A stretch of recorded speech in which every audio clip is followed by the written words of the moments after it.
Gəlin bugünkü testlərimizi nəzərdən keçirdək.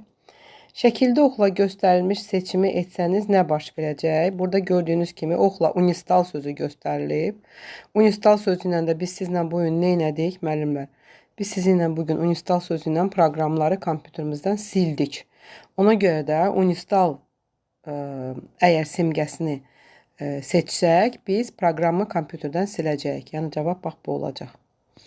Fayl bələdçisi qovluğundan hər hansı bir fayl və ya qovluğu köçürmək üçün hansı seçimi etməlisiniz? Burada biraz sualın özündə də belə deyək də ki, məqam var.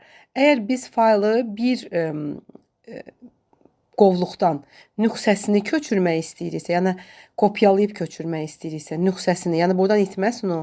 Sadəcə olaraq biz onun bir nüsxəsini götürüb başqa bir qovluğa aparırıqsa, bayaqlar mən sizə izah elədiyim kimi, onda copy to'dur bu.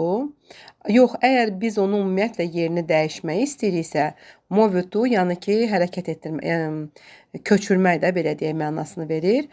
Amma burada konkret olaraq söhbət kopyalayıb köçürməkdən gedir. Ona görə də burada cavab copy to olacaq. Zibil qutusu qovluğunda olan silinmiş bütün və fayl, bütün, baxın burada açar söz bütün sözüdür.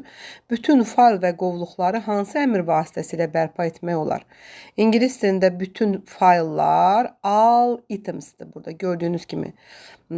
Restore də bərpa etməkdir. Restore mən sizə yazdırmışdım bayaq. Restore bərpa etməkdir. All bütün, yəni hamısı. Items bütün fayl və qovluqlar, yəni nə varsa hamısı. Ona görə cavab burada olacaq. Bax bu cavab. Burada da bu cavab. Fayl və qovluqların xüsusiyyətlərini, tipi, həcmi, yeri, yaradılma tarixi haqqında məlumat əldə etmək üçün hansı bölməyə daxil olmalıyıq?